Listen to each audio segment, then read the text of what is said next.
Influence others naturally. People will do anything you say. Audiobook. Reading by Coleman Hudson. Published by A1 Audiobook. Let's not waste a single moment. I'm going to make you a few promises right here on the first page. This book will make your life more beautiful. It will mend bridges you thought were burned forever and build new ones you never thought possible. In the pages that follow, you will find the real, lasting solutions to the frustrations that have held you back, the promotion you feel you deserve, the respect you crave from your colleagues, the deep and meaningful connection you want with your family. The path to all of it is here. I want you to know, with absolute certainty, that choosing to read this book will become one of the most important decisions of your life. It is the key. Imagine walking into any room and feeling a sense of calm authority. Imagine sharing an idea and seeing heads nod in agreement, not out of obligation, but out of genuine inspiration. Picture a life where arguments are replaced by conversations, where resistance dissolves into collaboration, and where people, your team, your clients, even your own children, are not just willing, but eager to follow your lead. This isn't a fantasy reserved for a charismatic few. This is a skill. And like any skill, it can be learned. You might be skeptical. You've probably read other books or watched videos promising silver bullet phrases or manipulative hacks that felt awkward and inauthentic. They didn't work because they were built on a faulty premise, that you need to trick people into agreeing with you. This book is different. It is built on a foundation of truth, psychology, and timeless wisdom. It's not about changing who you are. It's about unlocking the most powerful, persuasive, and authentic version of yourself that is already there, waiting to be seen and heard. So I'm asking you to trust me for this journey. Give me your attention, and I will give you the tools to reshape your reality. The ability to influence others naturally is the single greatest determinant of professional success and personal happiness. Don't let another day go by feeling unheard or undervalued. The journey to becoming the person who can effortlessly move the world starts now, on the very next page. The problem defined, the invisible wall. Have you ever felt it? It's that sinking feeling in your stomach when you share a brilliant idea in a meeting, only to have it met with blank stares and deafening silence. It's the quiet sting of frustration when a colleague presents your same idea 5 minutes later and is celebrated as a genius. It's the exhaustion of trying to lead a team that seems to question your every move, or the helplessness of trying to connect with a loved one who just won't listen. You know you have value to offer. You know your ideas are good. You know you have the right intentions. But somehow, between your mind and the mind of another, there is a barrier. It's like an invisible wall. You can see the other side, the agreement, the excitement, the connection, but everything you say and do just seems to bounce right off it. This invisible wall is the most common and crippling challenge in modern life. It makes us feel powerless, unseen, and like an imposter in our own lives. We try to break through it by talking louder, by arguing with more data, or by retreating into silence. None of it works. We are left wondering, what's wrong with me? Why can't I get through to people? The promise, the power of natural influence. I'm here to tell you that nothing is wrong with you. You're not missing a charisma gene. The problem isn't your personality, it's your method. This book will give you a new method. It will teach you how to dissolve that invisible wall, not by force, but with grace. It will show you how to make your words carry undeniable weight and how to make your presence command effortless respect. This brings us to the book's provocative tagline, "People will do anything you say." Let me be perfectly clear. This is not about manipulation, mind control, or unethical tricks. That kind of influence is fragile and fleeting. I'm talking about something far more powerful. The ability to build such profound trust, create such crystal clear understanding, and connect so deeply with the needs of others that they willingly and enthusiastically want to align with your vision. They will do what you say because they will believe it is the right thing to do for themselves, for the team, and for the mission. That is natural influence. It's authentic, it's sustainable, and it's the most potent force for positive change in the world. The roadmap, your journey through the influence stack. To get you there, we won't be learning a random collection of tips. We will be building a complete, powerful system I call the influence stack. Like a technology stack, each layer builds upon the one before it. A weakness in a lower layer will compromise the entire structure. By mastering these 4 layers in order, you will build an unshakable foundation for authentic, natural influence. Here is the journey we are about to take together. The foundation, the authentic core. We begin inside. Before you can influence anyone else, you must be grounded in who you are, what you stand for, and why it matters. We will uncover your core message and learn how vulnerability can become your greatest source of strength. The connector, the empathy bridge. Once your foundation is set, we build a bridge to others. This layer is about mastering the art of deep listening and situational awareness. You will learn to decode the unspoken needs, fears, and desires of any person or group, making them feel profoundly seen and understood. The amplifier, the clarity catalyst. With a strong connection established, we focus on your message. This layer is about the science of simplicity and impact. You will learn to structure your ideas, use silence strategically, and paint with words, transforming complex thoughts into compelling, memorable communication. The sustainer, the trust loop. Finally, we make your influence last. This layer is about building a reputation for absolute reliability. You will learn how consistency builds trust and how to make a graceful ask that inspires action and reinforces your credibility for the long term. Each chapter is a step in this journey. Each concept is a tool. By the end of this book, the influence stack won't be something you think about. It will be a part of who you are. The wall is about to come down. Let's begin. Chapter 1. The Influence Paradox, Why Trying Harder Makes You Less Persuasive. Let's be honest. When you really need to convince someone of something important, what's your first instinct? If you're like most people, you lean in. You talk a little faster. Your voice gets a little louder. You marshal your best arguments, laying them out one by one like a prosecutor making a closing statement. You pull up charts. You quote statistics. You passionately defend your position. Your intention is pure. You want to use the force of your logic and the power of your conviction to get them to see things your way. You are trying to be influential. And far too often, it backfires completely. You see the other person's posture change. Their arms cross, their jaw tightens, their eyes glaze over. You're making a brilliant case, but you can feel them pulling away, digging in their heels, and building a defensive wall brick by brick. The influence paradox. The more you deliberately try to force a perspective onto someone, the less likely they are to be persuaded by it. It's a maddeningly counterintuitive truth. In almost every other area of life, more effort yields better results. To run a faster mile, you train harder. To learn a new language, you study more. But when it comes to changing minds, trying harder with the wrong tools doesn't just fail, it actively makes things worse. It's like trying to open a locked door by running at it full speed. You won't get the door open, but you'll definitely end up with a bruised shoulder and a broken lock. The science of resistance. Meet your internal freedom alarm. This isn't just a feeling. It's a deeply ingrained psychological principle.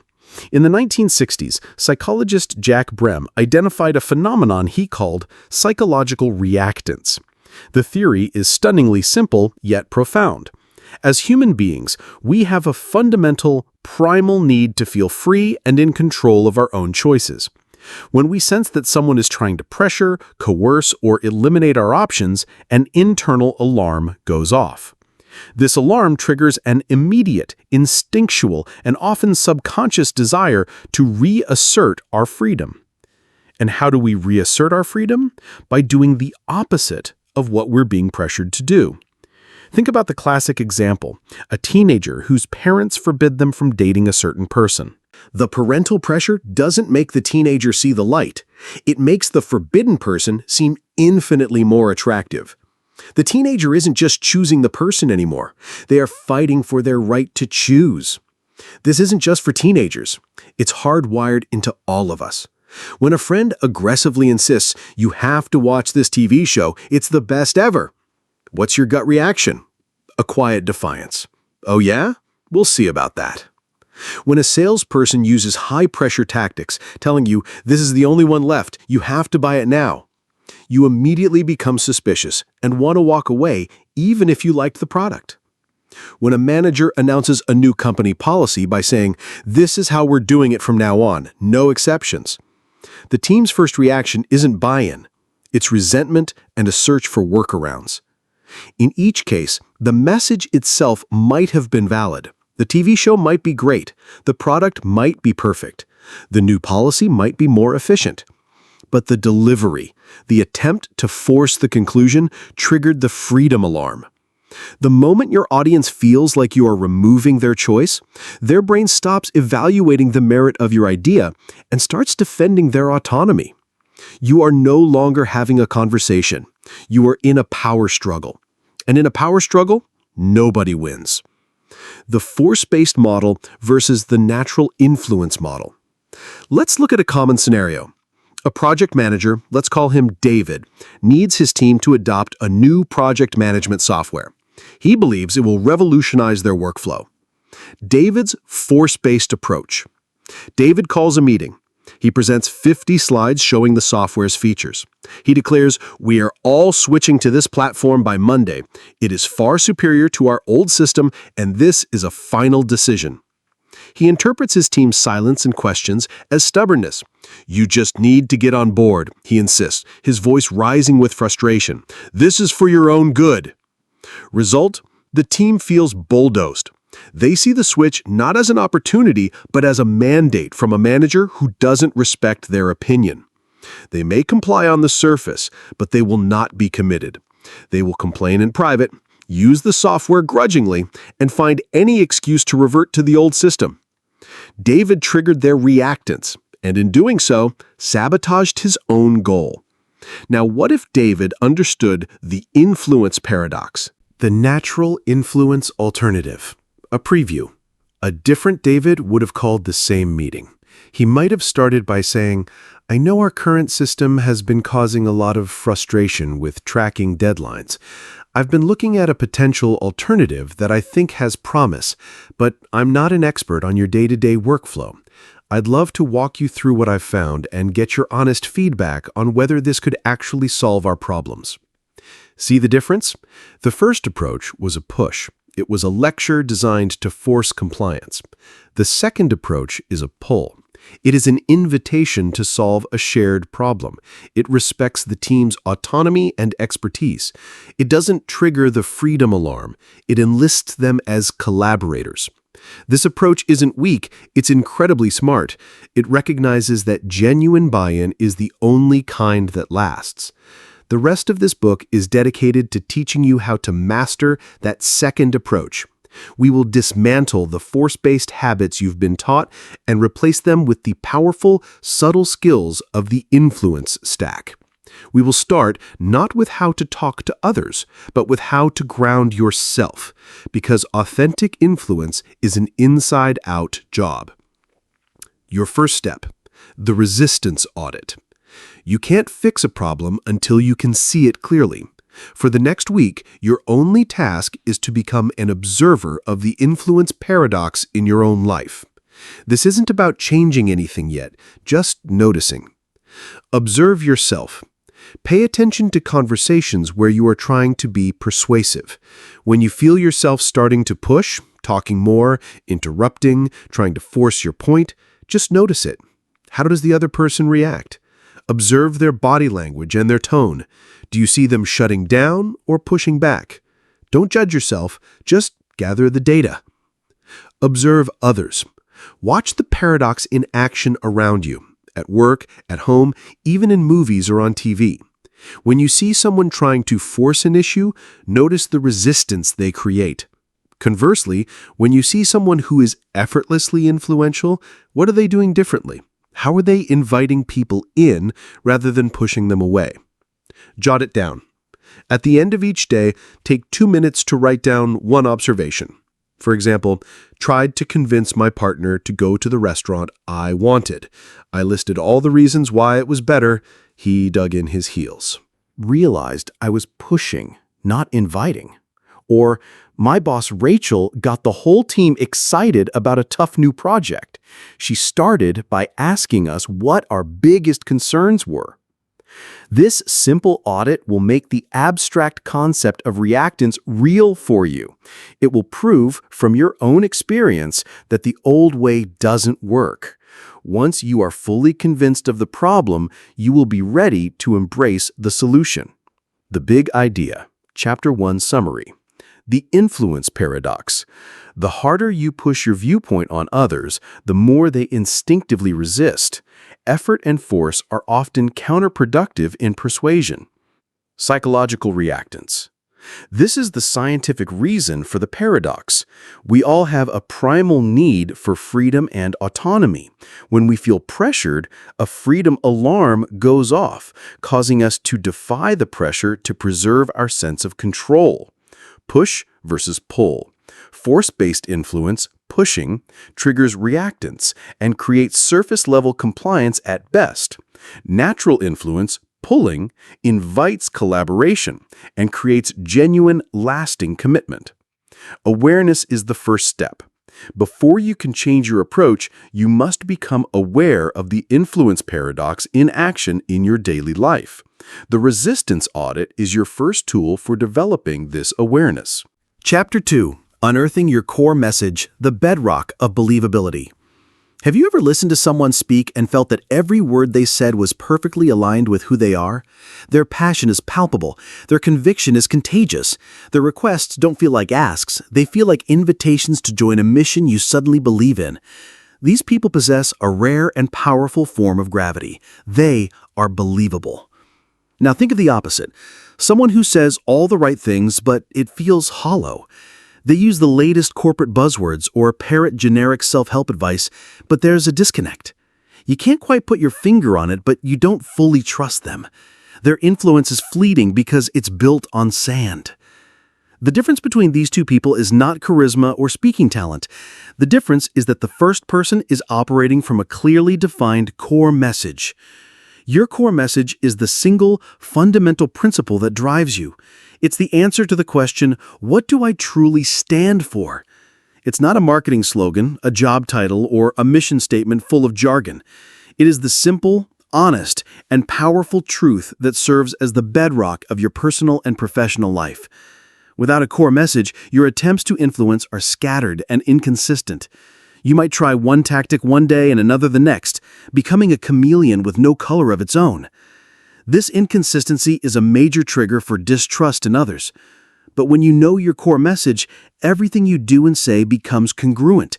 Your influence becomes natural because it flows from an authentic, unshakable source. This is the first and most important layer of the influence stack, building the foundation of you. The industrial secret to personal clarity, the 5 whys. Finding this core message can feel daunting. It seems too big, too philosophical. Luckily, there is a brilliantly simple technique we can borrow from a place you'd least expect, the factory floor of the Toyota Motor Corporation. In the 1930s, the company's founder, Sakichi Toyoda, developed a method called the 5 whys. The goal was to find the root cause of any manufacturing problem by asking, why? 5 times. A machine might malfunction, the problem. Why did it malfunction? Because a fuse blew. Why did the fuse blow? Because the bearing was overloaded. Why was it overloaded? Because it wasn't properly lubricated. Why wasn't it lubricated? Because the lubrication pump wasn't working. Why wasn't the pump working? Because its shaft was worn and rattling. They didn't just replace the fuse. They fixed the root cause, the rattling shaft, and the problem never came back. We can apply this exact same root cause analysis to our own motivations to bypass our surface-level desires and unearth the fundamental principle that drives us. Let's watch this in action. Take a manager named Grant. Grant's surface-level goal is something many of us can relate to. Initial goal: I want my team to be more productive and stop missing deadlines. This is the presenting problem. Now let's apply the 5 whys to find Grant's core message. 1. Why is it important that your team is more productive? Grant's answer: because when we miss deadlines, it delays the entire product launch and makes our department look bad. This is about logistics and perception. 2. Why is it important that the department doesn't look bad? Grant's answer: because it reflects on me as their leader. I'm responsible for our reputation. Now it's becoming more personal about his role. 3. Why is it important how you are reflected upon as a leader? Grant's answer: because I want to be seen as someone who is competent and effective, someone who runs a high-performing team. Deeper still, this is about his identity and ego. 4. Why is it important for you to run a high-performing team? Grant's answer: because I think a team only performs at a high level when the people on it feel challenged, engaged, and proud of what they're creating. A critical shift. He moves from thinking about himself to thinking about his team's internal experience. 5. Why is it important that people feel challenged, engaged, and proud? Grant's answer: because I believe that helping people master a skill and find fulfillment in their work is the most important thing a leader can do. It's how people grow. Boom, there it is. Grant started with, I want people to work faster. He ended with a powerful, inspiring core message. My purpose is to empower people to find fulfillment through mastery. This changes everything. With this core message as his compass, Grant is no longer a nagging boss chasing deadlines. He is a coach dedicated to his team's growth. When he has to have a tough conversation about a missed deadline, it won't come from a place of, you're making me look bad. It will come from a place of, this project is a chance for you to master this skill. Let's figure out what's standing in your way. Which version of Grant do you think is more influential? Which version builds a loyal, committed team? It's not even a contest. Your core message becomes your filter. It simplifies your decisions, clarifies your communication, and fuels you with a passion that people can feel. It's the source code for your believability. Your action plan, the core message excavation. Now it's your turn. This isn't an exercise to be read. It's an exercise to be done. It might be the most valuable 5 minutes you spend all year. Grab a piece of paper or open a new document. Follow these steps. Be ruthlessly honest with yourself. No one is watching. Step 1. Identify a surface-level goal. Write down something you want to achieve. It can be professional or personal. Don't overthink it. Examples. I want to get a promotion.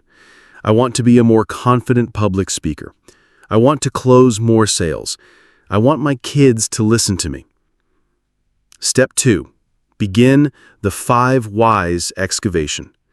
Look at your goal and ask yourself, why is that truly important to me? Write down the answer. Then look at that answer and ask why again. Repeat this 5 times. Dig deeper with each answer. Step 3. Uncover the bedrock. Your 5th why, or somewhere around there, should feel different. It won't be about a specific outcome, but about a value, a belief, or a purpose. It should resonate with you on an emotional level. Step 4. Distill and declare your message. Take the insight from your final answer and polish it into a short, clear, powerful statement. This is your draft core message. It should be easy to remember and inspiring to you. Example, from I want a promotion, you might get to, because I believe in creating systems that make work simpler and more enjoyable for everyone. Example, from I want to be a better speaker, you might get to, because I believe good ideas deserve to be heard and I want to give a voice to the voiceless. This is your new foundation. Write it down. Put it somewhere you can see it every day. In the next chapter, we'll learn how to build on this authentic foundation by using vulnerability to create an unbreakable connection with others. The big idea, Chapter 2 summary. Authenticity is the foundation of influence. People are persuaded by those they find believable and consistent. This believability comes from being aligned with a core truth. Your core message. This is your personal, fundamental principle. It's the why behind your what, serving as a compass for your actions and communication.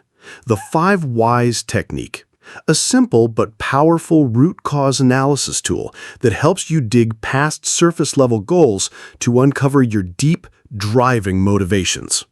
A core message is a filter. It simplifies decision-making and ensures your communication is consistently authentic, fueling it with genuine passion that others can feel. Find your why. The most important first step in becoming influential is to stop focusing on external tactics and start by unearthing your own authentic core message. Chapter 3. The Imperfection Advantage: How Vulnerability Creates Unshakable Trust. Now that you've unearthed your core message, you have the bedrock. You have the what and the why. But having a strong foundation isn't enough if no one can see it. To connect with others, we have to let them in. And that means dismantling the armor we all learn to wear. Think about the traditional image of a powerful, influential person. They are flawless, polished, and unflappable. They have all the answers. They never show doubt. They stand like a perfect marble statue, admirable, impressive, but ultimately cold, distant, and unapproachable. You might respect a statue, but you can't connect with it. You certainly don't trust it. We spend years building this armor, believing it projects strength. We hide our mistakes, downplay our struggles, and pretend we know things we don't. We do this to gain influence, but ironically, this very armor is what blocks us from it. It prevents the formation of the single most important ingredient in any influential relationship: trust. True influence requires connection, and connection requires a bridge between two people. That bridge cannot be built out of flawless, polished marble. It is built out of the raw, real, and sometimes messy material of shared humanity. It is built with vulnerability. This is the imperfection advantage. Your willingness to be seen as human is your greatest tool for building superhuman levels of trust. The science of spilling coffee, the pratfall effect. If the idea of showing imperfection makes you nervous, you're not alone. We're conditioned to believe that mistakes make us look weak or incompetent. But a brilliant social psychology experiment from 1966 proves the exact opposite. Psychologist Elliot Aronson wanted to test how mistakes affect likability. He had participants listen to an audio recording of a student trying out for a university quiz show. In one condition, the student was nearly perfect, correctly answering 92% of the difficult questions. He came across as highly competent and intelligent. In the second condition, the exact same high-achieving student was heard making a clumsy blunder at the end of the interview. He loudly spills a cup of coffee all over his new suit. This is the pratfall. Which student do you think the participants rated as more likable and appealing? Overwhelmingly, it was the one who spilled the coffee. This phenomenon was named the pratfall effect. It reveals a stunning truth about human connection. For a person who is already perceived as competent, a display of humanity, a blunder, a mistake, an imperfection, doesn't decrease their status. It dramatically increases their appeal. The mistake made the brilliant student less of an intimidating genius and more of a relatable human being. It closed the distance. It made him trustworthy. This doesn't mean you should be incompetent. The effect works because the student had already established his competence. The formula isn't just imperfection equals likability.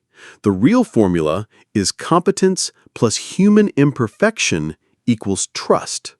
Your expertise, your core message, and your skills get you in the door. Your vulnerability is what invites others to sit down at the table with you.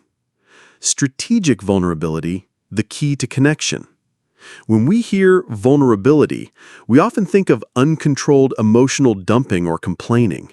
This is not what we're talking about. We're talking about strategic vulnerability, the conscious choice to share an authentic struggle, admit a gap in knowledge, or own a mistake in order to build a stronger connection and serve a shared goal. It's not about oversharing your deepest fears with a stranger in an elevator. It's about a leader saying to their team, "I'm not sure what the right answer is here. I'd love to get your thoughts." Or a salesperson admitting to a client, "You know, our product is fantastic for X and Y, but I'll be honest, our competitor is probably a better fit if Z is your top priority." That salesperson doesn't lose the sale. They gain a lifetime of trust. That leader doesn't lose authority. They gain a team of empowered problem solvers. Here are 3 practical ways to deploy the imperfection advantage. Share the struggle story. People don't connect with your success. They connect with the struggle you overcame to achieve it. When talking about a past accomplishment, don't just present the polished final result. Briefly share a moment of difficulty. A project leader, Eleanor, could say, "We hit our quarterly target, which is fantastic."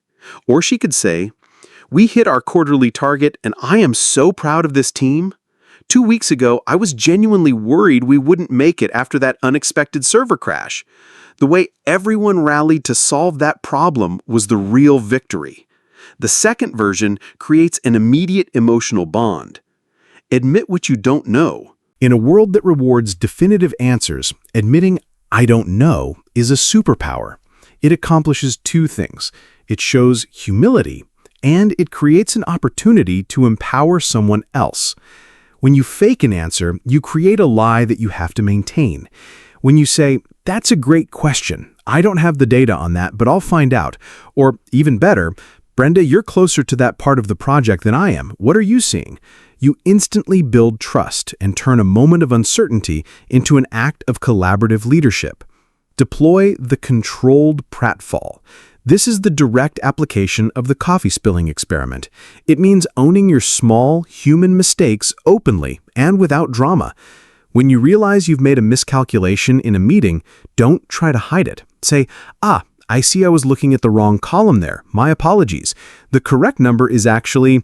This small act of transparent self-correction signals immense confidence.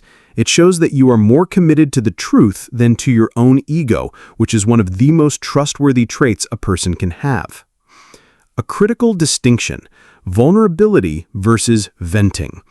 It is crucial to understand the line between effective vulnerability and counterproductive venting. Vulnerability is sharing a struggle to build a bridge and create a shared context. Venting is emotional dumping that makes the other person your therapist. Vulnerability is a strategic choice done with a purpose. Venting is an uncontrolled reaction. Vulnerability says, "I'm human, just like you." Venting says, "My problems are your responsibility now." Always check your motive. Are you sharing this to foster connection and move forward together? That's vulnerability. Are you sharing this to complain and elicit sympathy without a clear path forward? That's venting. Stick to the former. Your action plan, the low-stakes vulnerability log. Like any skill, deploying the imperfection advantage takes practice. We're going to start small and safe. Identify a past struggle. Think of a success you are proud of. Now, identify one specific genuine obstacle or moment of doubt you faced on the way to achieving it. It could be a technical bug, a moment of uncertainty, or a time you had to ask for help. Write it down. This is your struggle story nugget. Identify one knowledge gap. Think about your work or a current project. What is one small thing you genuinely don't know or aren't the expert on? It could be the status of another department's work, the details of a new software feature, or a specific piece of data. Plan your moment. In the next 3 days, find one low-stakes opportunity to use either your struggle nugget or your knowledge gap. Example: in a team chat, you could mention, "Great to see this feature shipping. I remember when we were struggling with that API bug a month ago. Amazing work solving that." Example: In a meeting, when a relevant topic comes up, you could say, "I'm actually not the best person to answer that. Let me check with the finance team and get back to you." The goal is not to have a dramatic, tearful confession. The goal is to take a small, intentional step away from the marble statue and toward being a trusted, relatable human. The Big Idea, Chapter 3 Summary. The Imperfection Advantage. Your imperfections don't make you weak. When shared strategically, they make you human, relatable, and trustworthy. The pratfall effect. Scientific proof that for competent people, a small blunder or mistake actually increases likability and connection. The formula is competence plus human imperfection equals trust. Strategic vulnerability, not venting. Influence-building vulnerability is a conscious choice to share struggles or knowledge gaps to build a bridge, not to dump emotional baggage. 3 practical techniques. You can build trust by sharing the struggle story behind a success, admitting what you don't know, and owning small mistakes through a controlled pratfall. Trust is the currency of influence. By replacing your armor with authenticity, you build the trust that is essential for the rest of the influence stack to work. Chapter 4. The Art of Deep Listening, Decoding the Unspoken Needs of Others. We need to redefine the word listening. For most of us, listening isn't really listening. It's waiting. We're waiting for the other person to take a breath so we can jump in with our solution, our story, our rebuttal. We hear the surface-level words, but our brain is running a frantic background process. What am I going to say next? How can I prove my point? How can I fix this? We are so focused on preparing our broadcast that we completely fail to tune into their signal. This isn't a character flaw. It's a deeply ingrained human habit. But it is also the single greatest barrier to building the empathy bridge. You cannot connect with someone you don't understand, and you cannot understand someone if you are merely waiting for your turn to speak. The common advice is to practice active listening. Nod your head, make eye contact, and repeat back what the person said. While well-intentioned, this often falls flat. It can feel robotic and condescending, like you're using a cheap trick you learned in a seminar. The goal isn't to perform listening. The goal is to achieve understanding. This chapter will teach you how to go deeper. We will borrow from the high-stakes world of crisis negotiation to learn a set of powerful techniques designed not just to hear words, but to decode the underlying emotions and needs that drive them. This is the art of deep listening. It is the most direct path to dismantling someone's defensive walls and making them feel, perhaps for the first time, truly and completely understood. Beyond active listening, the FBI's secret to building rapport. When an FBI hostage negotiator is on the phone, they can't rely on body language or power poses. They have only their voice and their ears. Their success and the safety of hostages depend on their ability to rapidly build trust and influence with a person who is agitated, paranoid, and resistant. They can't do this by arguing or lecturing. They do it by becoming masters of empathy. Chris Voss, a former lead international kidnapping negotiator for the FBI, calls this tactical empathy. It's the art of understanding the mindset and feelings of another person to better influence their actions. The core principle is simple but profound. The moment the other person feels that you genuinely understand their world, their resistance plummets and the door to influence opens. We can take these life-or-death techniques and apply them to the boardroom, the dinner table, and the sales call. Here are 2 of the most powerful tools from the Negotiator's Toolkit. Technique 1, labeling, giving their emotion a name. Labeling is the simple act of verbally identifying the emotion you hear in someone's voice or infer from their words. It's not about telling them how they feel, but about making an educated guess. The magic is in the phrasing. It starts with soft observational language like, "It seems like," "It sounds like," "It looks like." Let's see it in action. Imagine a team member, Kevin, comes to you and says, his voice tight with frustration, "I just can't get the data I need from the analytics team. I've asked 3 times and we're going to miss our deadline because of them." A typical manager's response would be to jump to a solution. Okay, just forward me the email chain and I'll talk to their manager. This solves the surface problem, but it ignores the underlying emotion and leaves Kevin feeling like a cog in a machine. A deep listening response uses a label. It sounds like you're incredibly frustrated and worried that this is going to derail the whole project. The effect of this simple sentence is immediate and almost magical. By naming the negative emotion, you validate it. Kevin no longer needs to keep broadcasting his frustration to prove he's upset. You've shown him you get it. This has a fascinating neurological effect. When an emotion is labeled, it moves activity from the reactive, emotional amygdala, the brain's panic button, to the more rational, thoughtful prefrontal cortex. It's like hitting a cognitive reset button. Kevin's likely response? A sigh of relief. Exactly, I am. I don't know what else to do. Now he is calm, he feels understood, and he is ready to collaborate on a solution with you. Technique 2, mirroring, the art of repetition. Mirroring is even simpler than labeling, and it feels almost laughably easy. It is the practice of repeating the last 1 to 3 critical words your counterpart has just said. It's not parroting the entire sentence, it's just repeating the key phrase. This simple act does 2 things. It creates a feeling of connection, signaling I'm listening and I'm in sync with you. It encourages the other person to elaborate and provide more detail, often without them even realizing it. Let's go back to Kevin. Kevin say I've asked 3 times and we're going to miss our deadline because of them. Miss your deadline? This gentle inquisitive repetition prompts Kevin to expand. Yes, if I don't get that data by tomorrow, the entire presentation is worthless. We promised the client we would have it. Notice you didn't have to ask what happens if you miss the deadline, which can feel like an interrogation. The mirror did the work for you, gently and effectively. Putting it together, the listening flow. You can combine these techniques to create a powerful flow. I just can't get the data I need from the analytics team. I've asked 3 times and we're going to miss our deadline because of them. The analytics team? Yeah, I feel like they're just ignoring my requests. They say they're busy, but this is a critical project. It seems like you feel disrespected and like your project isn't being treated as a priority. Exactly. I'm glad someone gets it. This is a huge client for us. A huge client? Yes, it's the A1 account. If we look bad on this, it could jeopardize the renewal.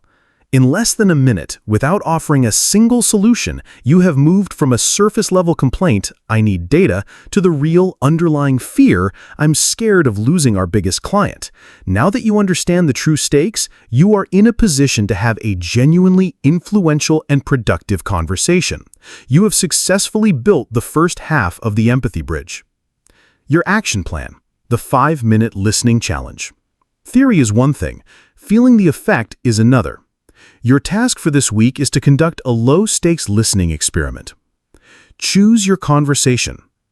Identify one upcoming conversation with a colleague, a family member, or a friend. It doesn't have to be a conflict. Any conversation will do. Set a timer, mentally.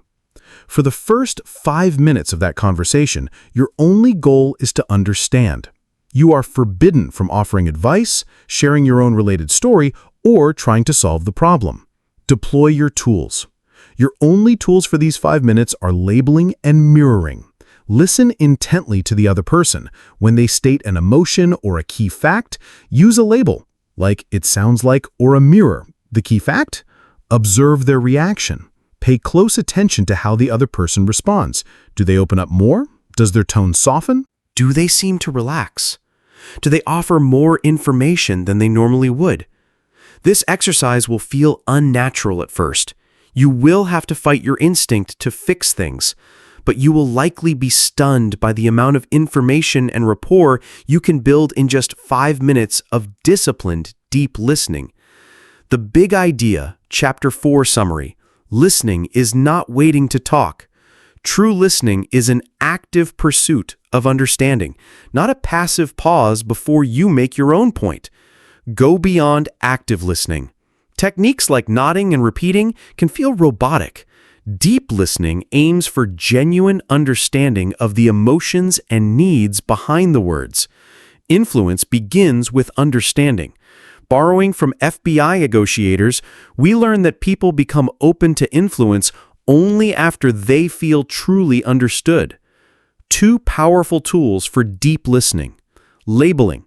Name the other person's emotion, as in, it sounds like you're feeling, to validate them and diffuse negativity. Mirroring. Repeat the last 1 to 3 critical words they said to build rapport and encourage them to elaborate. Understanding precedes influence. By using these tools, you can decode the true stakes of any situation, making the other person feel seen and opening the door for genuine connection. Chapter 5. The Rosetta Stone of a Room. How to read and adapt to any audience. You've practiced deep listening. You can now build a powerful bridge to a single person by understanding their unspoken needs. But what happens when you walk into a room with 10 people or 100? A one-on-one bridge isn't enough. You need to understand the entire ecosystem. Every group of people, whether it's a silent boardroom, a chaotic family gathering, or a buzzing conference hall, has a hidden language. It's a language of energy, power dynamics, and unspoken rules. Most people walk into these situations blind. They launch into their prepared script, completely oblivious to the fact that the room is tense, distracted, or already hostile to their idea. They are broadcasting on an FM frequency when the entire room is tuned to AM. Influential people do the opposite. They pause. They observe. They are masters of situational awareness. They can decipher the invisible currents in a room as easily as a sailor reads the wind and tides. They find the Rosetta Stone, the key that translates the room's hidden language before they ever say a word. Reading a room is not a mystical talent. It is a diagnostic skill. It's about knowing what to look for. By breaking down the complexity into a few key areas, you can learn to quickly and accurately assess any audience and adapt your strategy for maximum impact. This is the final and crucial skill in building your empathy bridge. The 3-lens framework for reading a room. To decode a room, you don't need to be a mind reader. You just need the right set of analytical lenses. Think of it like a quick 3-step diagnostic you run in the first 60 seconds after entering a space. Lens 1. The emotional thermometer. The first thing to assess is the collective emotional temperature.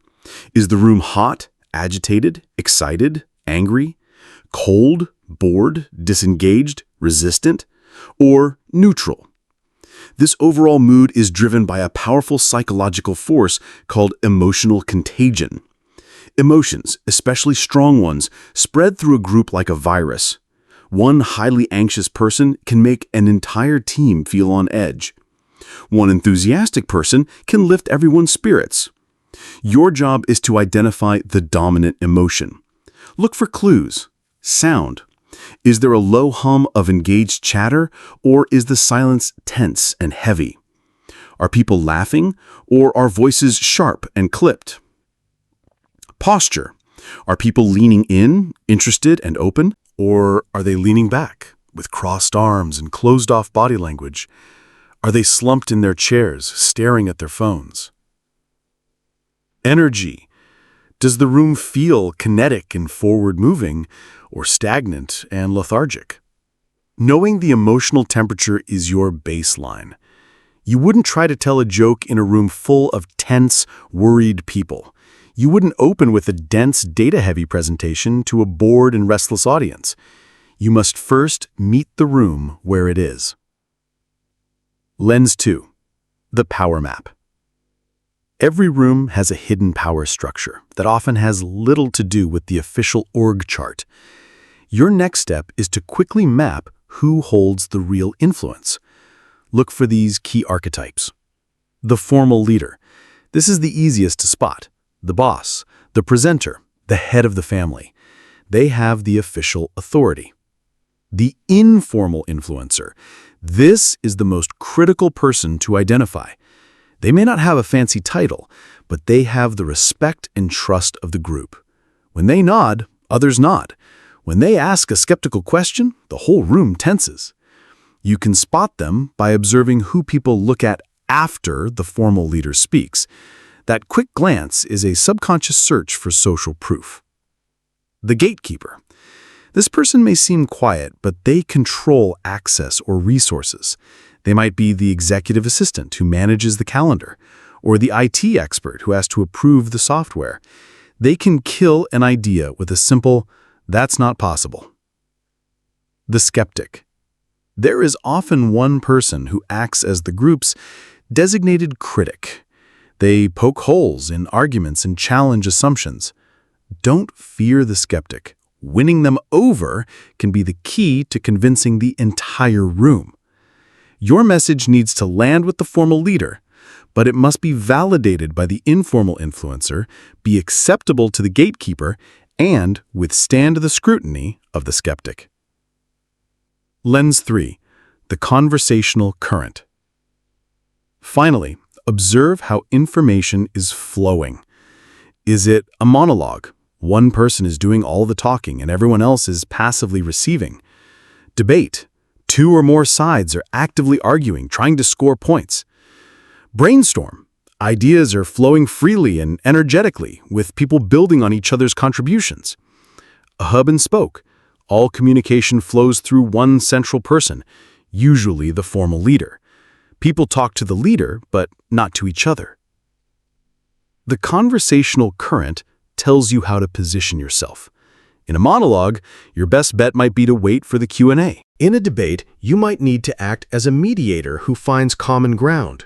In a brainstorm, you contribute by building on existing ideas, not shutting them down. From reading to adapting, the chameleon effect. Once you run your diagnostic with the 3 lenses, you have your Rosetta Stone. Now you can adapt. The key to adaptation is a psychological principle known as the chameleon effect, the non-conscious mimicry of the postures, mannerisms, and behaviors of those around us. This mimicry builds rapport and signals belonging. We can use this subconscious process consciously. This doesn't mean you should become a bizarre mime, copying every gesture. It means subtly adjusting your style to match the room's frequency. Energy matching. If the room's emotional temperature is low and serious, you start with a calm, measured tone. If the room is high energy and enthusiastic, you can start with more passion. The goal is to first match their energy, and then you can lead it where you want it to go. Lexicon matching. Listen to the words they use. Are they using formal corporate jargon like leveraging synergies, or informal, direct language? Subtly incorporating a few of their key phrases into your own vocabulary shows you are part of the tribe.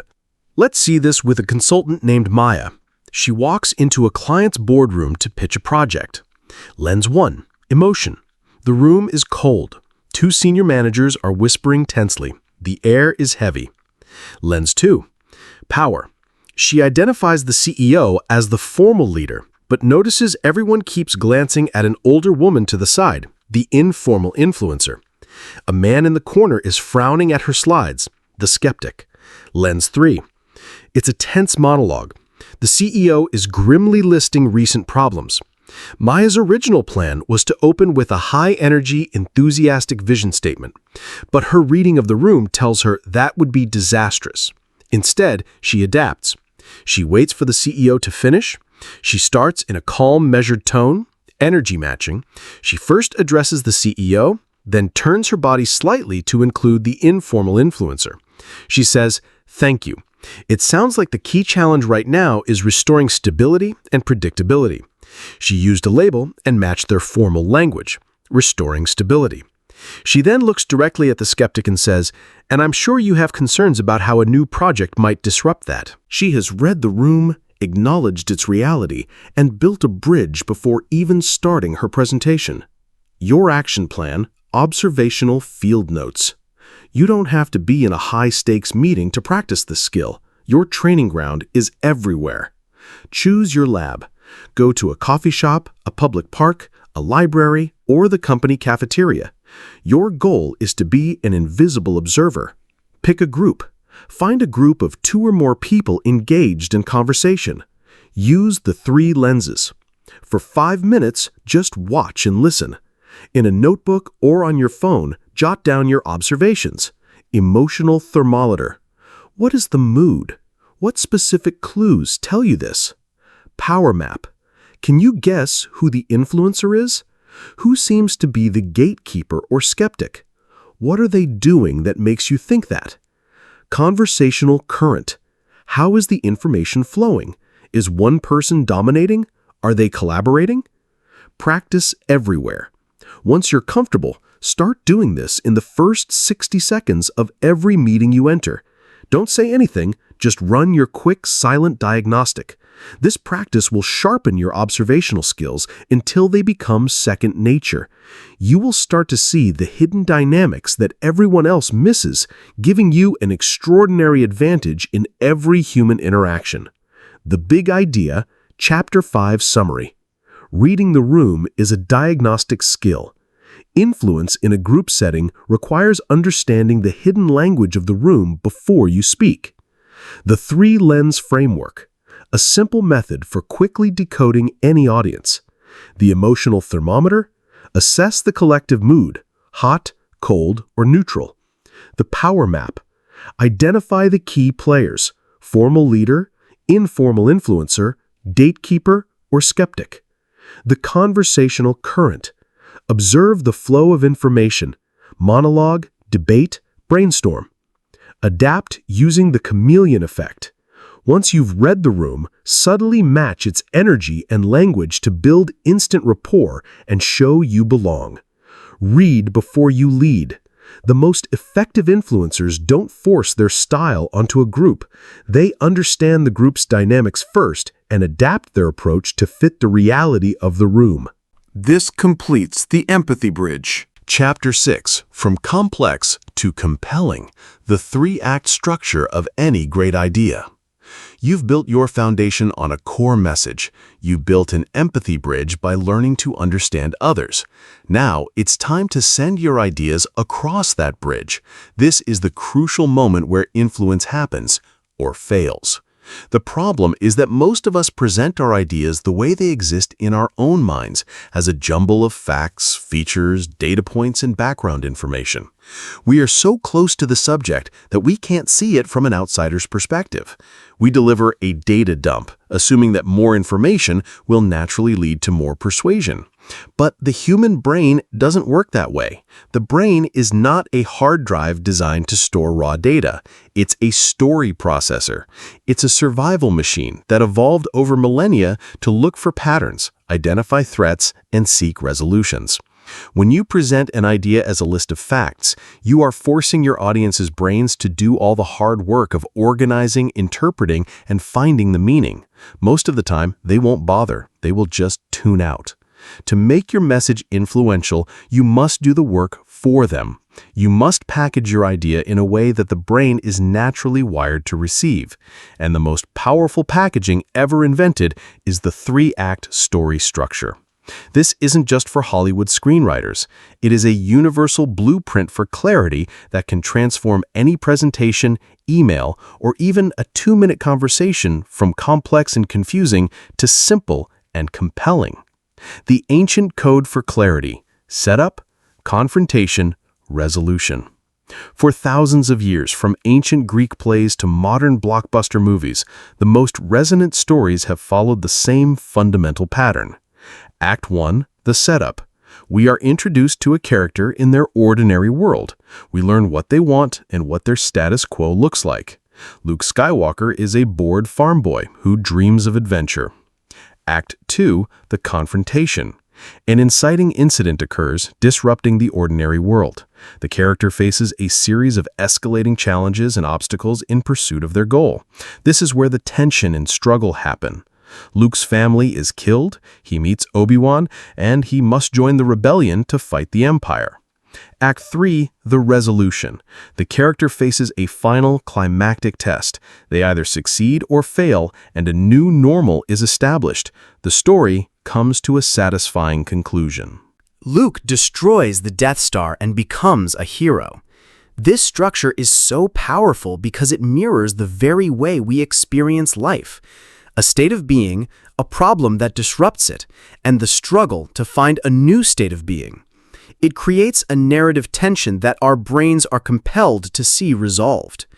We can take this timeless code and adapt it into a simple, practical framework for communicating any idea, no matter how technical or mundane. Let's call it the PCR formula: problem, catalyst, resolution. The PCR formula, your universal translator. The PCR formula translates your complex data dump into a compelling narrative arc that anyone can follow.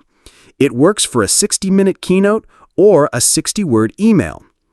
1. The problem. Act 1. The setup. Never, ever start with your idea or solution. Start with the world as it currently exists for your audience. Specifically, start with the problem they recognize and care about. This does two critical things. It grabs their attention by immediately making the topic relevant to them. It establishes a shared reality and proves you understand their world, leveraging your empathy bridge. The problem sets the stage. It's the before picture. For example, for the last 6 months, our sales team has been spending nearly 10 hours a week manually entering data into 2 different systems. We all know that feeling of Sunday evening dread when you think about the mountain of emails waiting for you on Monday morning. 2. The catalyst. Act 2. The confrontation. This is the turning point. The catalyst is your idea, your solution, your proposal. It's the event that disrupts the status quo of the problem. This is where you introduce your ask or your core point. It's the bridge from the old way to the new way. This is your what. Crucially, you present your idea not as a random thought, but as the specific answer to the problem you just outlined. Problem: manual data entry is wasting time. Catalyst: that's why I've spent the last week testing a new software plugin that automatically syncs the 2 systems. Problem: Sunday evening dread from email overload? Catalyst: so I'm proposing a simple team-wide experiment for 1 week. No internal emails after 6 p.m. or on weekends. 3. The resolution. Act 3. The resolution. This is where you paint the after picture. Don't just state your idea, show them the promised land. Describe the new reality that will exist once your idea is implemented. Make it tangible, specific, and desirable. This is the why that motivates them to act. Catalyst, a new software plugin.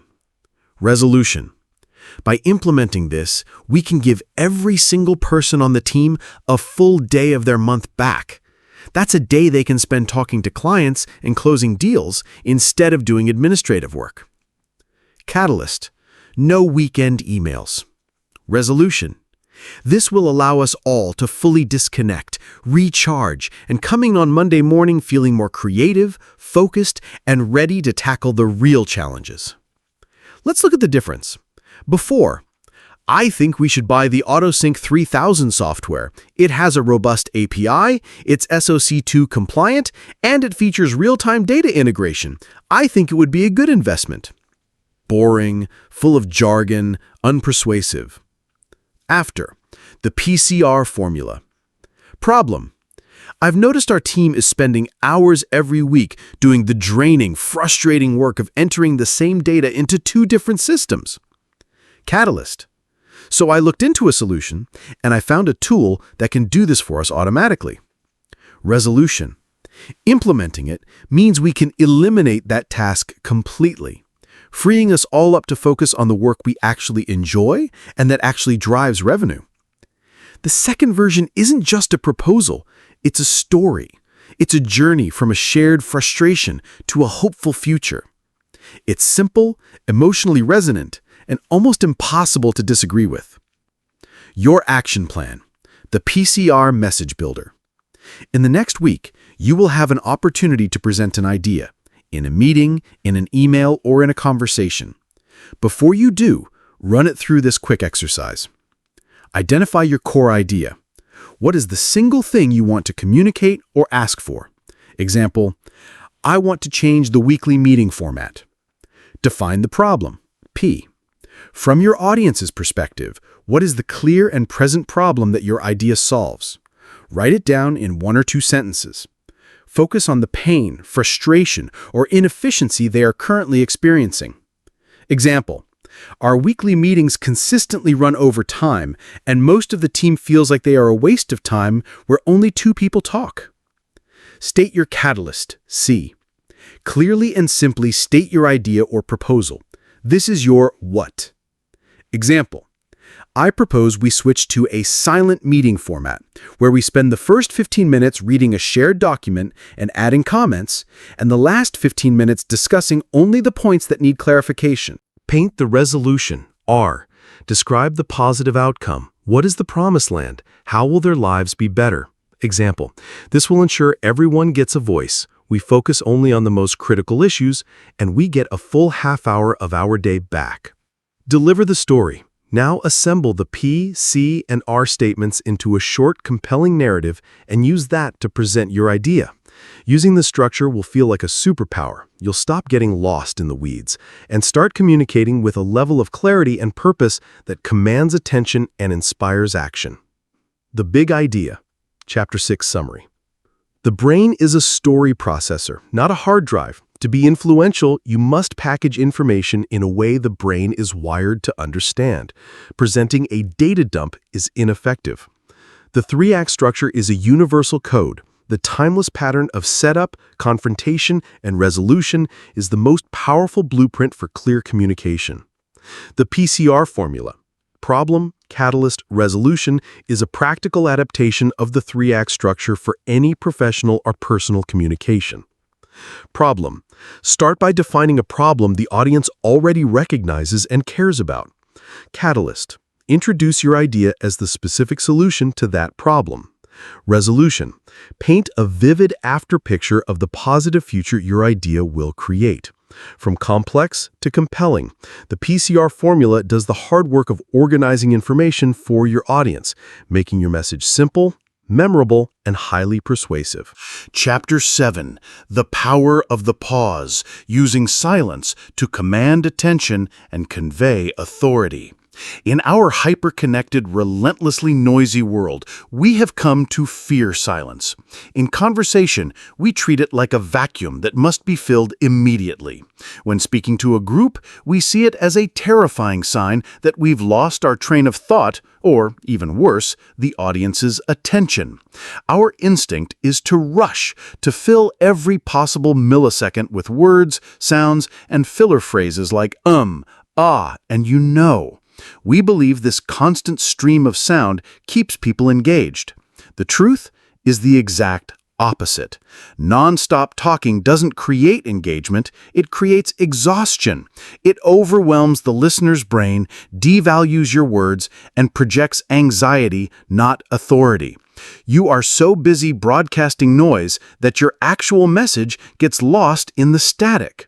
The most influential speakers, leaders, and communicators understand a profound and counterintuitive secret. The most powerful tool in communication is often not a word, but the absence of one. Strategic silence, the deliberate, well-placed pause, is what gives your words weight, your ideas clarity, and your presence an unshakable sense of confidence. It is the amplifier for every other tool in your stack. The 3 psychological gifts of silence. A pause is not an empty space. It is an active tool that performs 3 critical psychological functions for your audience and for you. Mastering it will fundamentally change how your message is received. 1. The pause as the spotlight, creating anticipation. Imagine your most important sentence, the punchline of your PCR formula, the core of your proposal. You want everyone in the room to hear it, remember it, and feel its impact. If you deliver it in the middle of a rushed, breathless paragraph, it will fly by unnoticed, like one more car in a long stream of highway traffic. A pause before you deliver that sentence changes everything. It acts as a nonverbal spotlight. The sudden absence of sound sends a powerful signal to the listener's brain. Alert, something different is happening. Pay attention to what comes next. This creates a moment of powerful anticipation. The audience leans in, their brains quiet down and focus, waiting for you to resolve the tension of the silence. When you then deliver your key line into that focused silence, it lands with 10 times the impact. It's the difference between a whisper in a library and a whisper in a rock concert. Example without pause is, so we need to restructure the team and create a new division for this to work. With pause. So, what does this all mean for us? It means we need to restructure the team and create an entirely new division. 2. The pause as a buffer, allowing for absorption. When you present a new idea or a complex piece of data, you are asking your audience to perform a demanding cognitive task. They have to hear your words, decode their meaning, connect them to their existing knowledge, and evaluate their significance. This all takes mental energy and, crucially, time. If you keep talking immediately after dropping a critical piece of information, you don't give their brains the time to complete this process. You're essentially forcing them to drink from a fire hose. The result is cognitive overload. They miss the importance of what you just said because they're still struggling to process the thing you said before it. A pause after you deliver a key point acts as a cognitive buffer. It's a gift of processing time. It's the equivalent of letting a fresh coat of paint dry before applying the next one. This small moment of silence allows your idea to settle, sink in, and be properly absorbed. It signals that what you just said was important enough to be considered on its own. 3. The pause as a signal, projecting unshakable confidence. Perhaps the most powerful function of the pause has to do with what it signals about you. Our brains are wired to equate speed with anxiety. The person who talks fast, fills every silence, and rushes their points is non-verbally communicating a fear of losing attention. It signals a low-status belief that if they stop talking, people will stop listening. Conversely, the person who is comfortable with silence projects immense confidence and authority. They are so secure in their position and in the value of their message that they don't need to rush. They are calm, composed, and in complete control. A deliberate pause sends the subconscious message, I am so confident in what I'm saying that I trust you will wait for my next word. I own this space. This nonverbal display of authority is often more persuasive than the words themselves. It calms the room, commands respect, and makes you far more believable. You are no longer performing for the audience, you are leading them. Your action plan, the voicemail pause practice. Learning to use silence feels incredibly awkward at first. 3 seconds can feel like an eternity. So we're going to practice in a safe, low-stakes environment. Craft one key sentence. Take one important idea you need to communicate this week. It could be from your PCR message builder in the last chapter. For example, my analysis shows that by reallocating this budget, we can increase our lead generation by 40%. Open your voice memo app. You're going to record yourself saying this sentence 3 different ways. Recording 1, the rush. Say the sentence as you normally would, probably a bit too fast and without any pauses. Recording 2, the spotlight pause. Take a normal breath. Say, here is the key finding, then pause.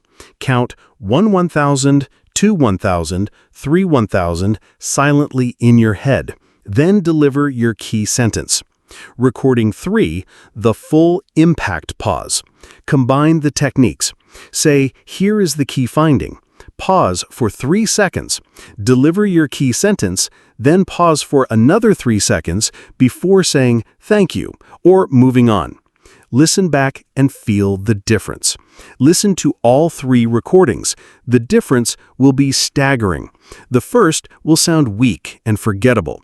The third will sound authoritative, impactful, and deeply confident.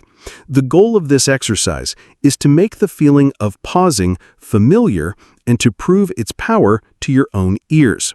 Deploy in the real world. Your next step is to use this technique when leaving a voicemail or in your next team meeting. Start with just one strategic pause around your most important point. The big idea. Chapter 7 Summary. Silence is a tool, not a weakness. Stop fearing the pause. Strategic silence is one of the most powerful amplifiers in communication. The 3 psychological functions of the pause. The spotlight. A pause before a key point creates anticipation and focuses the audience's attention. The buffer.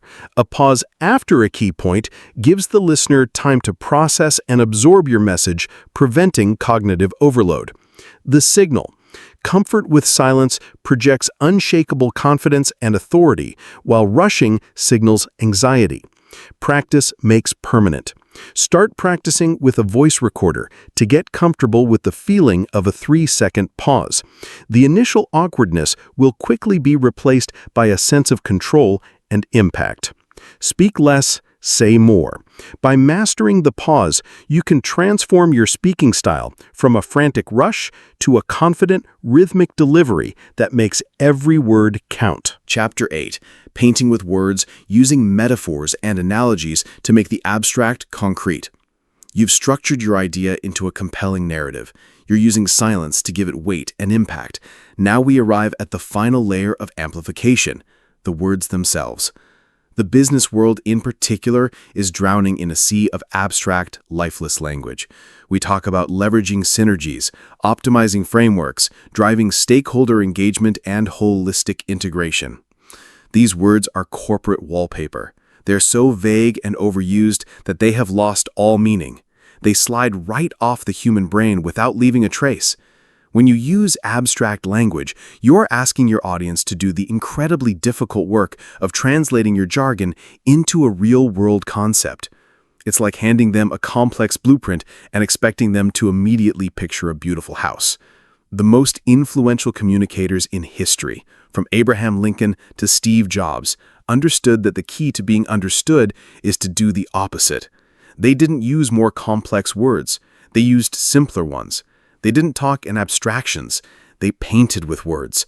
They used the ancient, powerful tools of metaphor and analogy to make the abstract concrete, the unfamiliar familiar, and the complex simple. A good metaphor is a cognitive shortcut. It's a spark that jumps a gap in understanding. It takes a new, difficult idea that exists only in your head and instantly connects it to a vivid image or concept that already exists in your audience's mind.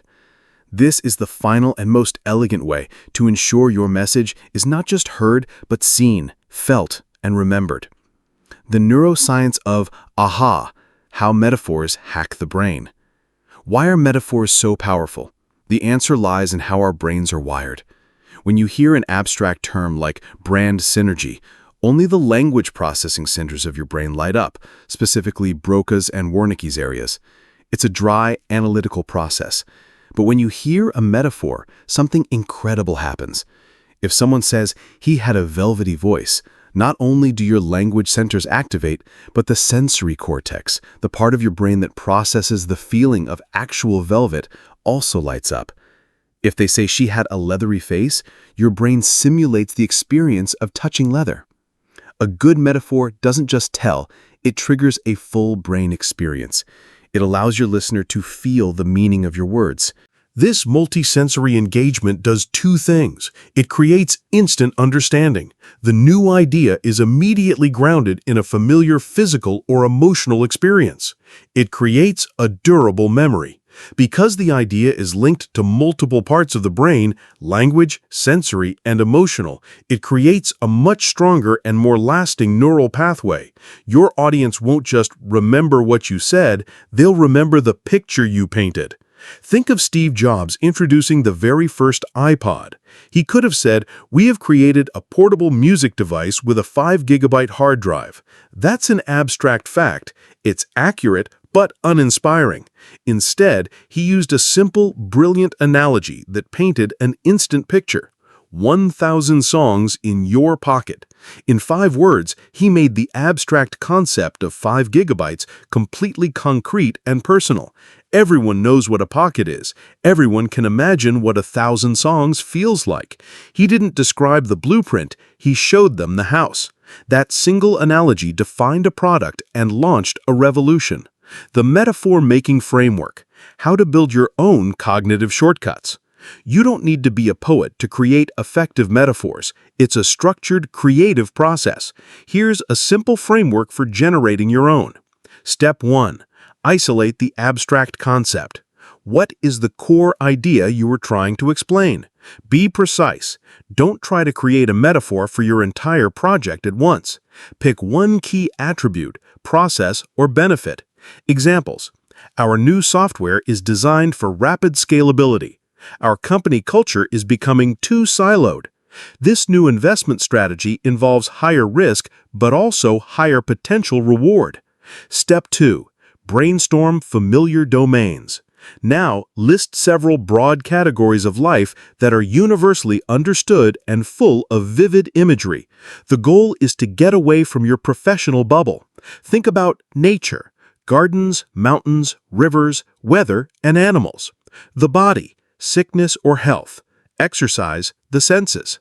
Journeys, cars, ships, maps, roads, destinations. Building or construction, foundations, blueprints, tools, houses. Food and cooking, recipes, ingredients, baking, flavors. Step 3. Build the bridge. Now try to connect your abstract concept from Step 1 to a specific image from one of your domains in Step 2. Ask yourself, what is this like? Play with different combinations. Let's run our examples through the framework. Abstract concept. Our new software is designed for rapid scalability. Bridge to nature. Our old software was like a bonsai tree, beautiful but small and delicate. This new software is like a bamboo forest. Once it takes root, it can grow almost limitlessly overnight. Bridge to construction. Think of our new software architecture not as a pre-built house, but as a set of high-quality Lego bricks. You can build a small cottage today and a skyscraper tomorrow with the same fundamental pieces. Abstract concept. Our company culture is becoming too siloed. Bridge to journeys. Right now, our company is operating like a collection of beautiful cruise ships. Each one is a marvel of engineering, but they are all sailing in different directions. My goal is to get us all steering like a single, powerful naval fleet, moving together towards the same destination. Abstract concept. This new investment strategy involves higher risk, but also higher potential reward. Bridge to food or cooking. Our current investment strategy is like a savings account. It's safe, reliable, like plain rice. It will keep you fed, but it's not exciting. This new strategy is like adding a powerful spice, like a ghost pepper. It has to be used carefully, but it has the potential to transform the entire dish and create something truly memorable. Notice how the after versions are instantly more engaging, understandable, and memorable. They don't just explain, they illuminate. Your action plan. The metaphor gym. This is a creative muscle. The more you work it out, the stronger it gets. Find the jargon. Over the next few days, listen for abstract jargon in your workplace or in the news. Collect 3 to 5 examples. Words like synergy, bandwidth, streamline, ecosystem, paradigm shift. Run your drills. Take each piece of jargon and run it through the metaphor-making framework. Isolate the concept. What does increasing our bandwidth actually mean in this context? It means taking on more work without getting overwhelmed. Brainstorm domains, nature, cooking, journeys, etc. Build the bridge. How can you explain taking on more work without getting overwhelmed using one of those domains? Maybe it's like upgrading a single-lane country road into a 6-lane superhighway. The goal isn't just to drive faster, it's to handle much more traffic smoothly. Deploy one metaphor. In your next meeting or important email, find an opportunity to replace one piece of abstract jargon with the simple, clear, and compelling metaphor you created. Observe its effect. Do people nod in understanding? Does it get repeated by others? When you master the art of painting with words, you complete the final step of the amplifier. You will have messages that are not only well-structured and confidently delivered, but that also sparkle with a clarity and creativity that makes them impossible to ignore and unforgettable. The Big Idea, Chapter 8 Summary. Abstract language kills influence. Vague, jargon-filled language is confusing and forgettable.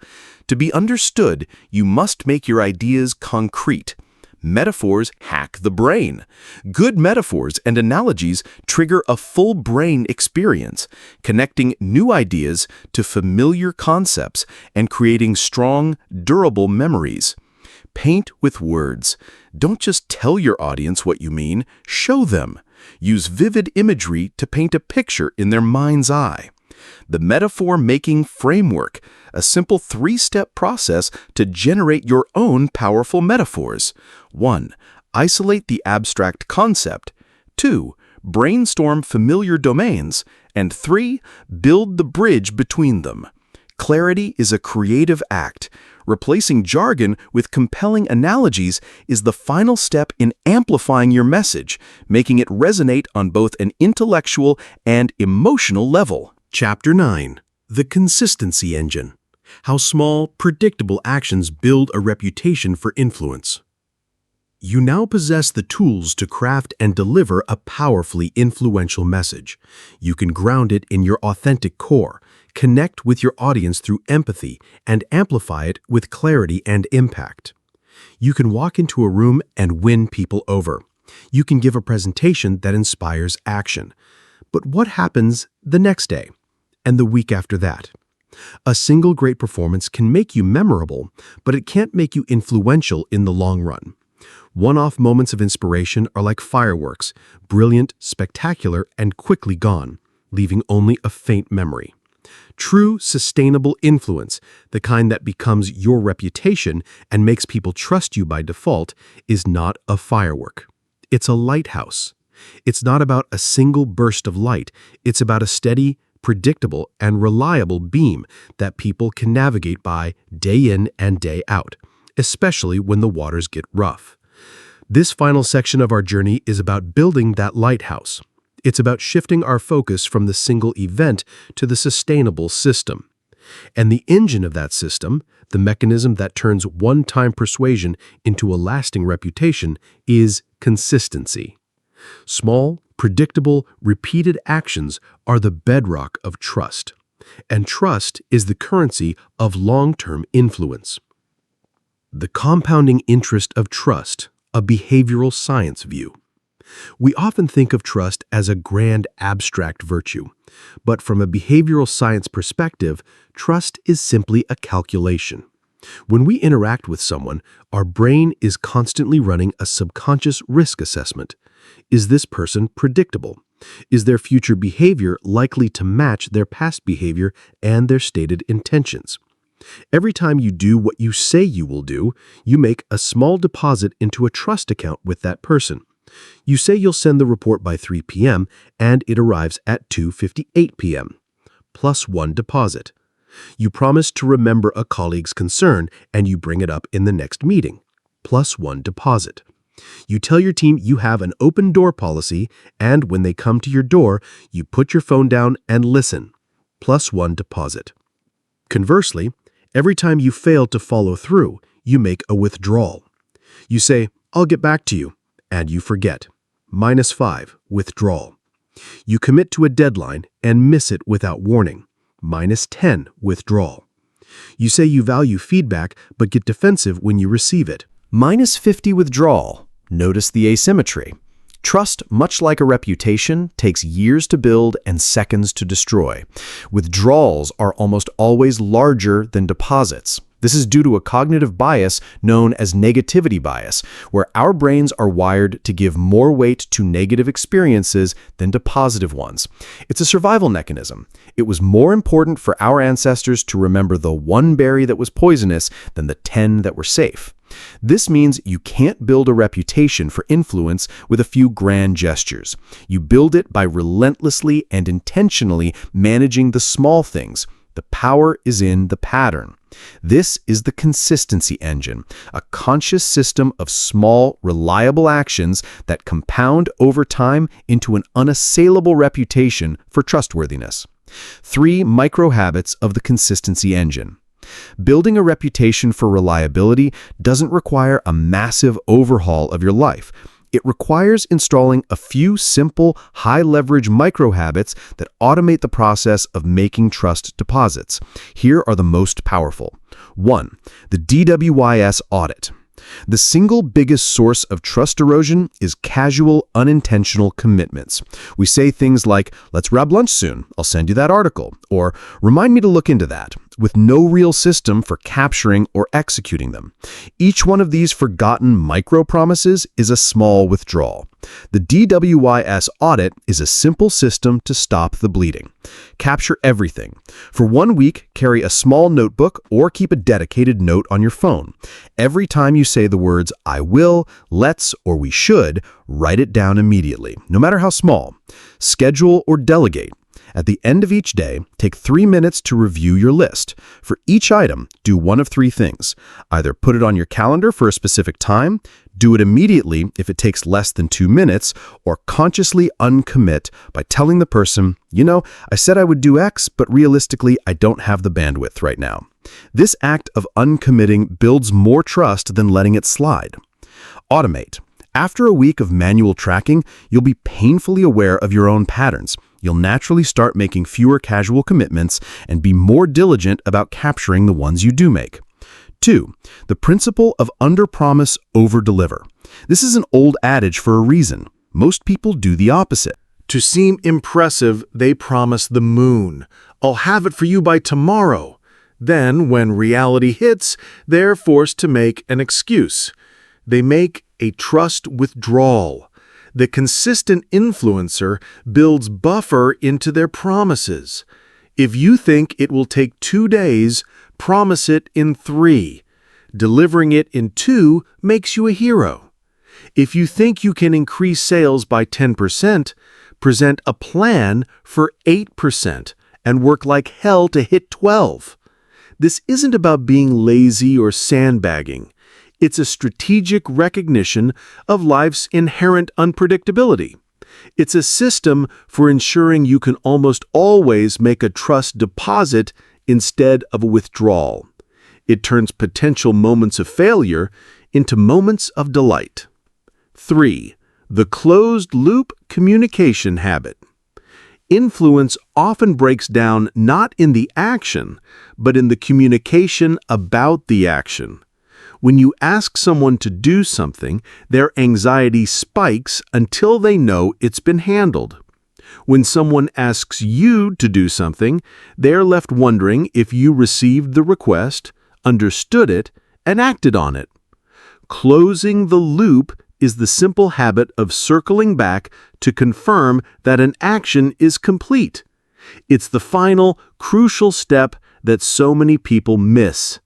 When someone sends you a critical file, don't just download it. Reply with, "Got it, thanks." Loop closed. When your boss asks you to handle a client issue, don't just do it.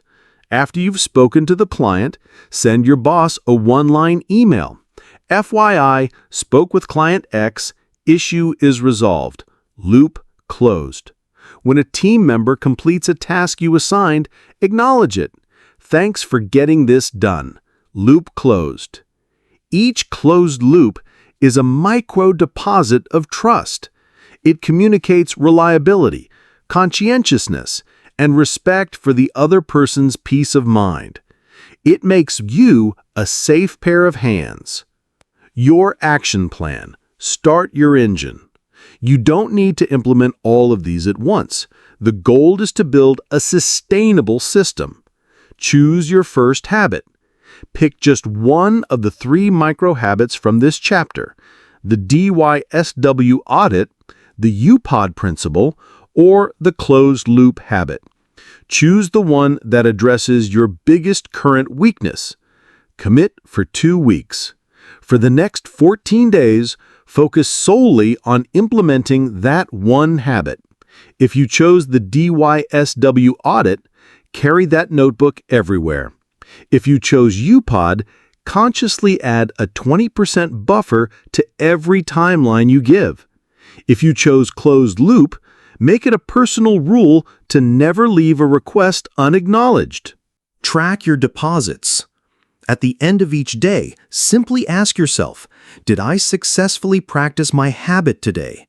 This isn't for judgment, but for awareness. By focusing on one small, manageable change, you begin to build the flywheel of consistency. Over time, these actions will become automatic, forming the invisible but incredibly powerful engine that drives your reputation and sustains your influence long after the applause from a great speech has faded. The Big Idea, Chapter 9 Summary. Influence is a lighthouse, not a firework. Sustainable influence is built on long-term reliability, not on short-term charisma. Trust is a calculation. People are constantly assessing your predictability. Your reputation is the sum of these small calculations over time. Every consistent action is a deposit in a trust account. The consistency engine. This is your personal system for making regular trust deposits through small, predictable actions. 3 high-leverage micro-habits. The DYSYS audit. Systematically capture and execute on every commitment you make, no matter how small. Under-promise, over-deliver. UPOD. Strategically manage expectations to consistently exceed them. Close the loop. Always confirm that information has been received or an action has been completed. Consistency compounds. Small, reliable actions build on each other, creating an unshakable reputation for trustworthiness that becomes the foundation of all future influence. Chapter 10, Closing the Loop, the Art of the Graceful Ask and Following Through. We have arrived at the moment of truth. You have built your entire influence stack. You are grounded in your authentic core. 1. You have built an empathy bridge to your audience. 2. You have amplified your message with clarity and power. 3. You have started building a sustainer, engine of consistency. 4. All the preparation, all the connection, all the trust you've built leads to this critical point, the ask. This is where the rubber meets the road. All the influence in the world is potential energy until you convert it into kinetic energy through a clear call to action. Yet this is where so many of us falter. We do all the hard work of persuading and connecting, only to end our conversations with a weak, vague, or apologetic conclusion like, "So, yeah, just something to think about," or, "Well, let me know what you think." Why do we do this? We are afraid. We are afraid of being seen as pushy, demanding, or aggressive. We are afraid of hearing the word no. This fear causes us to stumble at the 1-yard line, leaving the potential for action unclaimed and the entire loop of influence broken. This chapter is about closing that loop. It will teach you how to reframe the ask, not as a moment of confrontation, but as a moment of collaboration. You will learn a simple, graceful framework for making a call to action that feels like a natural and logical next step for everyone involved. And you will learn the final, crucial step of following through, which solidifies your influence and sets the stage for the next cycle. From ask to offer, reframing the call to action. The first step is to change your mental model. Stop thinking of it as an ask. The word itself implies you are taking something from someone, their time, their money, their agreement. It positions you as a supplicant. Instead, start thinking of it as an offer or an invitation. If you have successfully built the first 3 layers of the influence stack, your call to action should not feel like a demand. It should feel like the logical, beneficial resolution to the story you've been telling. You started with a problem they recognized, PCR formula. You've shown them a better future. Your call to action is simply the clear, simple path to get there. You are not asking for a favor. You are offering them the key to the promised land you've just described. You are inviting them to step into a better reality with you. This reframe from ask to offer changes everything. It shifts your internal posture from one of anxious taking to one of confident giving. This confidence is palpable and makes your invitation infinitely more compelling. The 3-part framework for a graceful offer. A well-crafted offer is clear, collaborative, and easy to say yes to. It has 3 simple parts. Part 1. The clear and specific invitation. Vagueness is the enemy of action. A weak call to action is, so let's try to be more innovative? A graceful offer is specific. It clarifies exactly what you want the other person to do, by when, and what their role is. Remove all guesswork. Weak, we should improve our communication. Strong, I invite you to join me in a 15-minute daily stand-up meeting at 9 a.m. for the next 2 weeks so that we can eliminate these long email chains and get hours back in our day. Weak, you should buy this car. Strong, to move forward, the next step is to sign this purchase agreement. Can we review it together now? Part 2, the benefit tether. Immediately after you state your specific invitation, you must tether it directly back to the benefit for them or for the shared mission. This reminds them, what's in it for me? And reinforces that your offer is not self-serving. It connects the action back to the resolution part of your PCR formula. Invitation. A 15-minute daily stand-up meeting at 9 a.m. for the next 2 weeks. Benefit tether. So that we can eliminate these long email chains and get hours back in our day. Invitation. The next step is to sign this purchase agreement. Can we review it together now? Benefit tether. So you can drive off the lot today in the safest car on the market for your family. Part 3. The open door for no. This is the master-level step that feels counterintuitive but is profoundly powerful. After making your offer and tethering it to the benefit, you explicitly make it safe for them to say no. This dissolves any lingering feeling of pressure and, paradoxically, makes them far more likely to say yes. It is the ultimate expression of respect for their autonomy, deactivating their freedom alarm from Chapter 1 at the most critical moment. This can be done with a simple, collaborative question. How does that sound to you? What obstacles do you see to making that happen? Does that feel like a reasonable next step? This question turns your offer into a dialogue. It gives them agency. If they say yes, it is a genuine, empowered yes. If they have a concern, you have invited them to voice it, allowing you to address it directly instead of letting it fester into silent resistance. Putting it all together, let's see the full framework in action with a manager, Alicia, talking to her team. Alicia, week close. So this new project is really important and we all need to work hard. Let's make it a success. Any questions? Vague, uninspiring, creates no clear action. Alicia, graceful offer. To get this project off to a strong start, I propose that each of you take ownership of one key module and we'll have initial drafts ready for a soft review next Friday.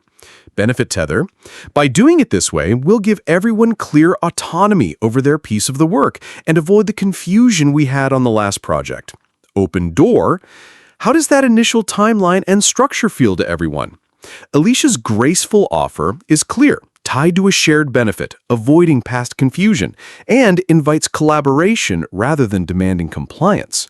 It closes the loop on the conversation and opens the loop on action. The final link is the follow-through. Once you get a yes, your job is not done. The final critical piece of sustaining influence is the follow-through. This is where you activate your consistency engine from the last chapter. Summarize and confirm. Immediately after the agreement, confirm the details. A simple, great. So to confirm, John, you'll handle the budget draft, and Maria, you'll work on the slide deck. We'll all meet Friday at 10 a.m. to review. Is that right? This locks in the commitment and ensures there is no misunderstanding. Send the follow-up. Within a few hours, send a brief email or message outlining what was agreed upon. This creates a written record and serves as a professional, non-nagging reminder. This is a crucial closed-loop action. Execute your part. If you committed to doing something as part of the deal, do it flawlessly and, if possible, ahead of schedule. UPOD. Your reliability in the follow-through is the ultimate proof that your word is good, which makes the next offer you make even easier. The follow-through is the final deposit in the trust account for this cycle. It proves you are not just a person of good ideas, but a person of reliable action. Your action plan. Scripting your next offer. Think of one conversation coming up in the next week where you will need someone to agree to a course of action. Identify your vague ask. What is the weak, timid way you might normally end this conversation? Write it down. E.g., maybe you could look over this report when you have time?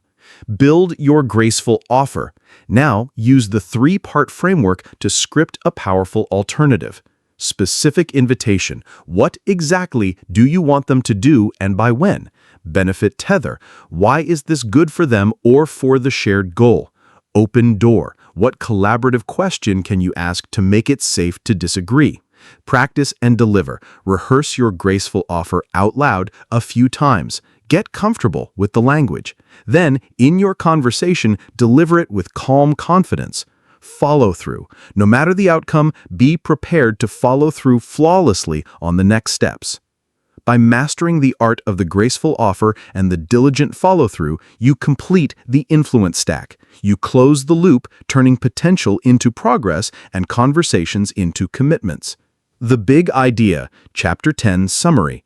The ask is a moment of truth. All influence is potential energy until it's converted into action through a clear call to action. Reframe the ask as an offer. Stop thinking of it as taking something. Frame it as offering a clear path to a shared beneficial outcome. The three-part framework for a graceful offer. Specific invitation. Clearly state what you want to happen. Benefit tether. Connect the action directly to a benefit for them. Open door. Make it safe for them to say no with a collaborative question. The follow-through locks in influence. The work isn't over when they say yes. You must summarize the agreement, send a follow-up, and execute your part reliably to close the trust loop and power your consistency engine. Closing the loop. This process turns a single persuasive moment into a repeatable cycle of trust, action, and ever-growing influence. Conclusion. Becoming a natural. Living a life of effortless influence. We began this journey together with a simple, provocative promise. People will do anything you say. By now, you understand the deep truth behind that statement. It was never about mind control, manipulation, or having the perfect clever phrase. It was never about forcing your will upon others. The secret was, and always has been, to become the kind of person whose guidance people want to follow. It's about building so much trust, creating so much clarity, and offering so much value that aligning with your vision becomes the most natural and logical choice for everyone. You now have the blueprint for becoming that person. It is the influence stack. We started where all true influence begins, inside you. We built the foundation by unearthing your core message, giving you an authentic bedrock of belief. Then we taught you to leverage the imperfection advantage, showing you that vulnerability is not a weakness, but the raw material of trust. From that solid core, we built the connector, We moved beyond superficial listening and taught you the art of deep listening, using tools like labeling and mirroring to make others feel profoundly understood. We taught you how to read the hidden language of any room, using the 3 lenses to decode the emotional, political, and conversational currents around you. With a bridge of empathy established, we moved to the amplifier. You learned to escape the data dump and structure any idea into the brain-friendly PCR formula, turning complex thoughts into compelling stories. You discovered the immense power of the strategic pause, using silence to command attention and convey authority. And you learned to paint with words, using metaphors to make the abstract concrete and your ideas unforgettable. Finally, we built the sustainer, the system for making your influence last. You learned how the consistency engine, powered by small, reliable actions, compounds trust over time. And you learned how to close the loop with a graceful offer, turning potential into action and creating a virtuous cycle of credibility. From conscious effort to unconscious competence. Right now, the influence stack might feel like a checklist. You might be consciously thinking, okay, first I need to label their emotion, then I'll use the PCR formula, and I must remember to pause after my key point. This is a natural and necessary stage of learning any new complex skill. Think about the first time you learned to drive a car. You were acutely aware of every single action. Check the mirror, hands at 10 and 2. Signal, press the brake gently, turn the wheel. It was a clunky, mentally exhausting process. But what is driving like for you today? It's effortless. It's automatic. You don't think about the individual steps, you simply drive. You have moved from conscious effort to unconscious competence. Your skills have become so deeply integrated that they are now a part of who you are. This is the ultimate goal for the influence stack. The frameworks and techniques in this book are your training wheels. They are designed to be practiced consciously until, one day, you no longer need them. A day will come when you won't have to think about listening deeply. You will simply be a deep listener. You won't have to remember to structure your idea as a story. You will simply think in stories. You won't have to force yourself to be consistent. You will simply be a person of your word. When that day comes, the stack will become invisible. It will dissolve into your character. It will feel completely natural both to you and to everyone you interact with. This is the point where you stop doing influence and start being influential. A final invitation. The power to shape your world is not a gift bestowed upon a lucky few at birth. It is a skill built layer by layer through intention, practice, and a genuine desire to connect with and serve others. You now hold the complete architectural plans. But a blueprint is not a building. The map is not the territory. The value of this book is 0 if it remains on your shelf. Its true value will be realized in the small, courageous choices you make every single day. It will be realized when you choose to listen instead of rebut, when you choose to own a mistake instead of hiding it, when you choose to tell a simple story instead of reciting complex facts, when you choose to keep a small promise that no one else would have noticed you broke. Your journey does not end on this page. It begins. Don't try to master everything at once. That path leads to overwhelm and inaction.